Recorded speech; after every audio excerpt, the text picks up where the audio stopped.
to the populace expect to hear a ghost story, but I will endeavor with this ghostly little story to raise the ghost of an idea, which shall not put you out of humor with yourselves, with each other, with the season, or with me.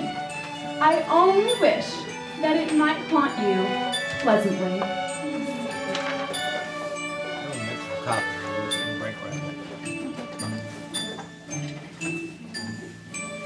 For Christmas time is a pleasant time, the only time that I know of in the long calendar of the year where men and women seem by one consent to open their shut-up hearts freely and think of all men and women as fellow passengers to the grave.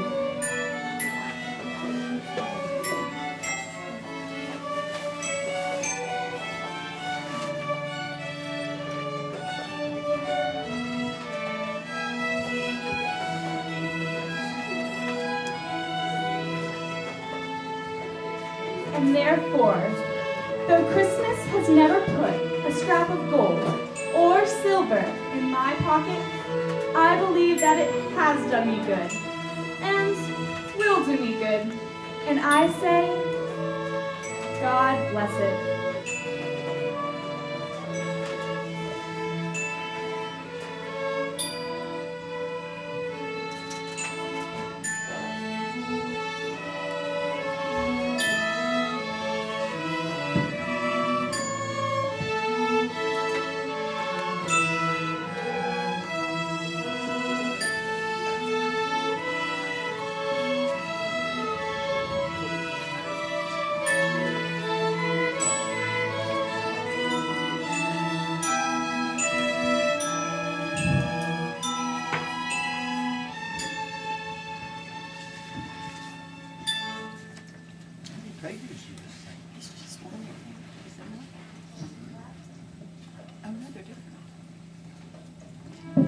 On a cold and foggy Christmas Eve, old tight-fisted and coveted Ebenezer Scrooge sat busy on the shivering chill of his counting house.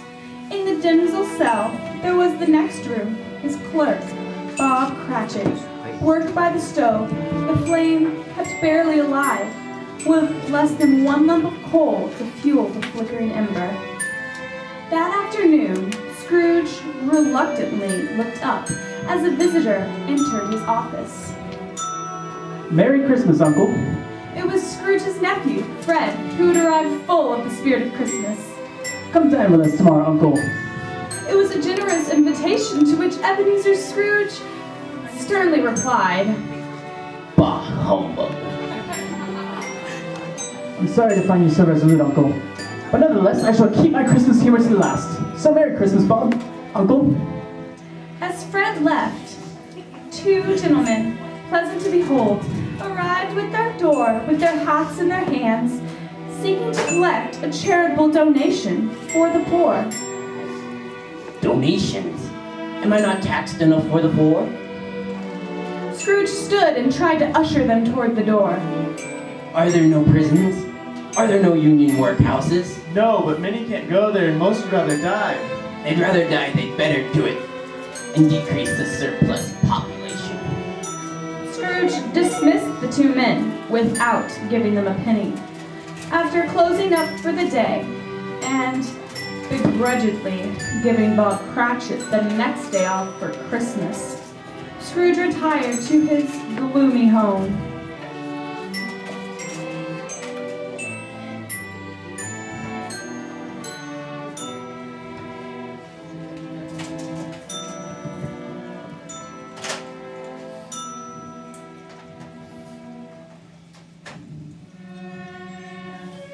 As he slid his key into the lock of his front door, an apparition appeared in the door knocker.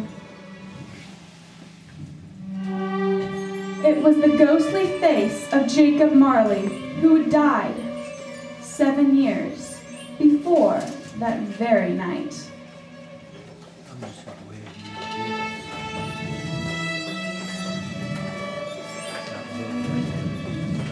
Startled, Scrooge entered into his dark, cold house, stepped cautiously up the stairs and locked himself in his room. He sat down in the chair and began to eat his gruel. Soon, he noticed the faint ringing of an unused bell that hung in the corner. One by one, every bell in the house began to ring out loudly.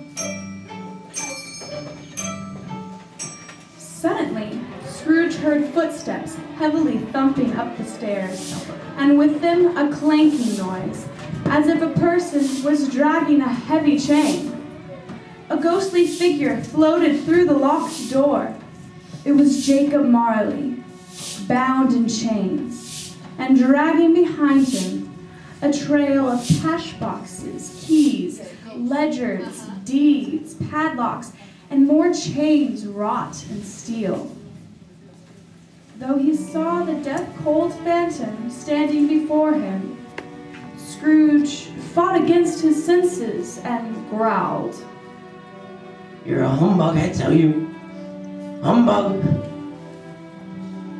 I've wandered the earth for 7 years, for neglecting the needs of my fellow men. I have come to warn you that you may yet escape this same fate. You will be haunted by 3 spirits, Scrooge. Expect the first tonight, when the clock tolls 1. Then the ghost of Marley floated out through an open window into the bleak, dark night.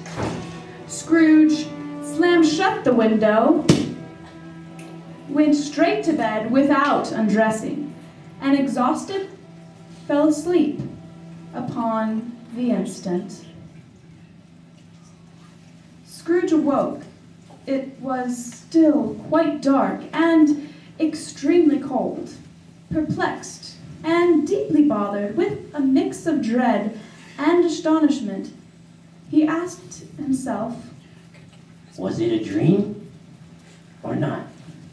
as the clock struck 1 with a deep and melancholy toll, Scrooge all of a sudden recalled Marley's promise of the first ghostly visit.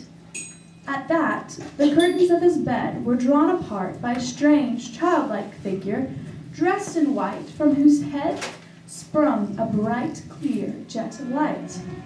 I am the ghost of Christmas past. Long past? No, your past. What brought you here? Your welfare. Now rise and come with me. Taking Scrooge's hand, the two gently floated through the window. Instantly, the ghost transported Scrooge to the countryside where he had been raised. The city has vanished, as have the darkness and the mist. What you see here are but shadows of things that have been. Recognizing every gate, post, and tree, Scrooge was brought to his old school, empty, but not quite deserted. Indeed, Scrooge wept as he saw his poor forgotten self as he used to be, a solitary child left behind. The ghost motioned toward the classroom door. It had opened, and a little girl darted in. It was Scrooge's little sister, Fan. Father has sent me in a coach to bring you home, dear brother, home forever and ever. Scrooge reminisced sadly that Fan had died as a woman some years ago, and had one child, his nephew, Fred. In but that moment, the schoolhouse was left behind them, and Scrooge and the ghost were now in the busy thoroughfares of a city. At a certain warehouse door, the ghost asked Scrooge if he knew it. Know it? I was apprenticed here. They watched as a jolly Christmas party ensued with dancing, singing, and merriment all around. Ebenezer, now a grown young man, and his fellow apprentice, Dick Wilkins, were leading the way, and with them, the jovial old merchant, Fezziwig. During the whole of this time, old Scrooge's heart and soul were in the scene, with his former self. He remembered everything and enjoyed everything. Quickly now, my time grows short. The scene faded to the past. Immediately, Scrooge saw himself at a different time. He was slightly older, in the prime of life. There was an eager, restless, greedy light in his eye. He was not alone, though, but sat by the side of a fair young maiden named Belle. In whose eyes there were tears. You changed, Ebenezer. A golden idol has replaced me, and I release you with a full heart for the love of the one you once were. Scrooge and the ghost watched as she handed him back her golden engagement ring.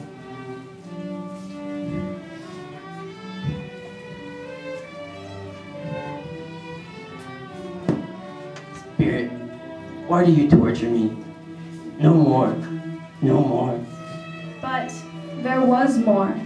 Taken to a more recent Christmas, Scrooge saw the same Belle, now a comely, middle-aged matron, surrounded by her delightsome and loving family.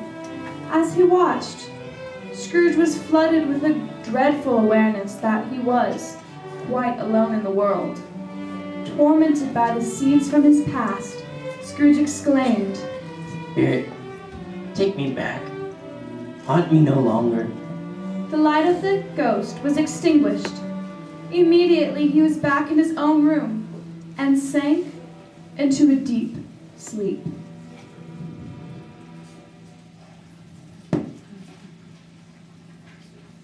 Suddenly, Scrooge awoke as again the bell was upon the stroke of one.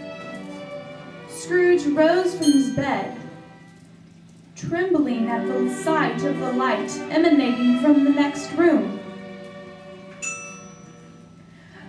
The old hearth was ablaze, the room transformed. Holly, mistletoe, and ivy hung all about.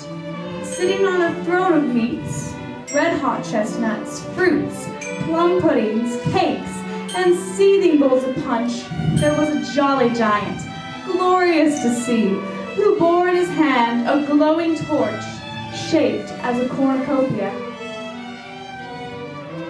Come in, and know me better, man. I am the ghost of Christmas present. Boomed the joyful spirit, who was dressed in a deep green robe, burdened with white fur. Spirit, I went forth last night and learned a lesson. If you have aught to teach me, let me profit by it. Touch my robe. The room melted away to reveal the simple home of Bob Cratchit and his humble Christmas Day dinner. In came Bob with Tiny Tim on his shoulder. Alas, for Tiny Tim, he bore a little crutch and has his limbs supported by an iron brace. With his contented family gathered around the hearth, Bob proposed a toast. A Merry Christmas to us all, my dears, and God bless us. God bless us, everyone. Scrooge quietly asked with an interest he had never felt before. Spirit, tell me, will Tiny Tim live? I see a vacant seat in the poor chimney corner, and a crutch left unattended but well preserved. If these shadows remain unaltered by the future, the child will die. Scrooge and the spirit stood in an open space. It had been a long night. Strangely, while Scrooge remained unchanged in his outward form, the ghost appeared older. Looking upon the aging ghost, Scrooge was startled to see a pair of wretched, starving children who appeared from beneath his great robe. Their names are Ignorance and Want, and they belong to man. Have they no refuge or resources? Are there no prisons? Are there no workhouses? The clock struck 12. Scrooge looked about him for the ghost, and saw it not.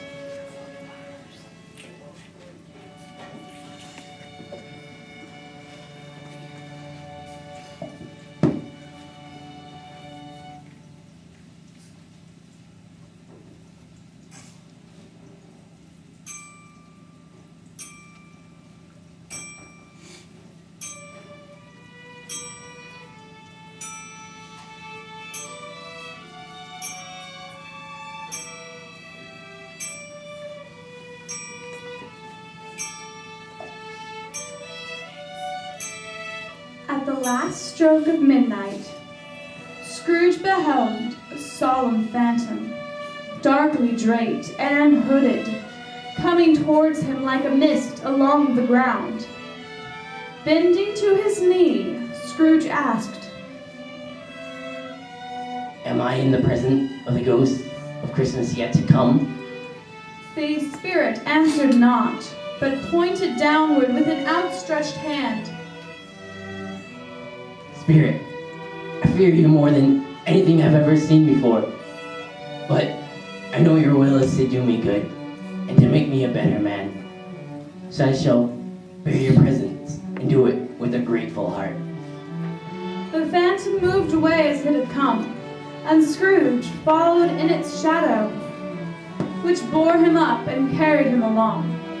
With that, the city seemed to spring up and encompass them of its own accord, and they stood before a stock exchange where a cluster of men were carelessly discussing the death of a rich business acquaintance. It's likely to be a cheap funeral, for upon my life, I don't know of anyone who would want to go to it. I'll go as long as lunch is provided.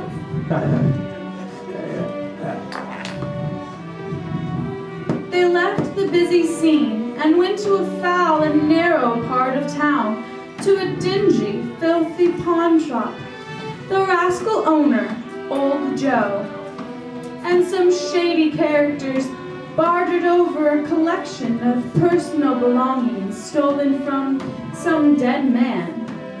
Scrooge was shuddering from head to foot. Spirit, I see. The case of this dead man might be my own. The ghost spread its dark robe before him like a wing, and withdrawed it, revealing poor Bob Cratchit's home once again. This time it was very quiet. The Cratchit family was gathered tenderly by the fireplace, but Tiny Tim was missing, gone, his little crutch lying as memorial upon the mantel.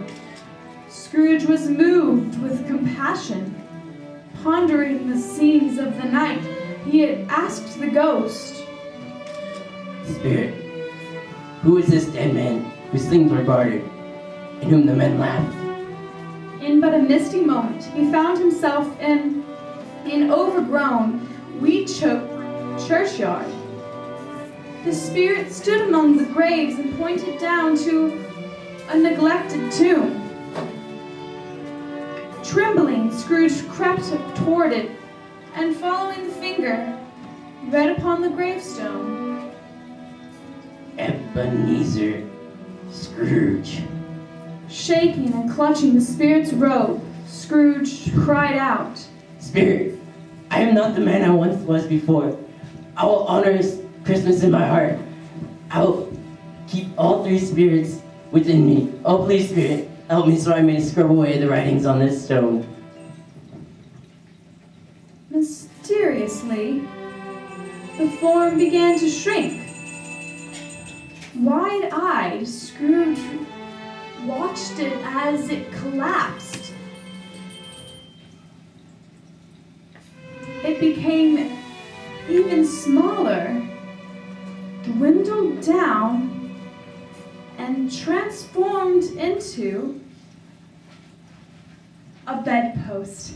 Yes, the bedpost was his own. I will honor all three spirits.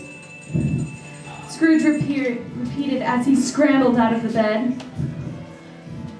Oh, Jacob Marley, heavens in Christmas time be praised.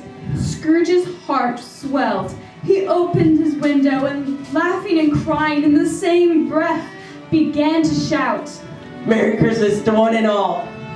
He called downward to a passing boy, promising a shilling and a half crown to deliver a huge Christmas Day turkey to the Cratchit house. Scrooge dressed himself in his best and went out upon the street, greeting everyone he met with a good-humored and delighted smile. He happened upon the gentleman who had been collecting charity the day before. He offered his deepest apology for his previous behavior and pledged them a huge donation. Scrooge then found himself at Fred's door and, knocking, asked if he could come to dinner. It was a wonderful party with wonderful games, wonderful anonymity, and wonderful happiness.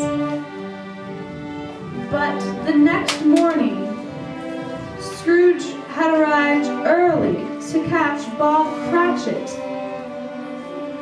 18.5 minutes late in his arrival. Feigning anger, Scrooge began to scold Bob, and then suddenly laughed. Merry Christmas, Bob. A Merry Christmas that I've given you any a year. I shall raise your salary and endeavor to assist your struggling family. So stock up the fire and buy another bucket of coal before you dot another eye, Bob Cratchit. Indeed, Scrooge was better than his word. He did it all, and definitely more. And to Tiny Tim, who did not die, he was a second father. He became as good a friend, as good a master, and as good a man as the good old city or any other good old city for the good old world ever knew. And it was always said of him that he knew how to keep Christmas quite well. And may it be truly said of all of us. And so, as Tiny Tim observed, Merry Christmas. God bless us.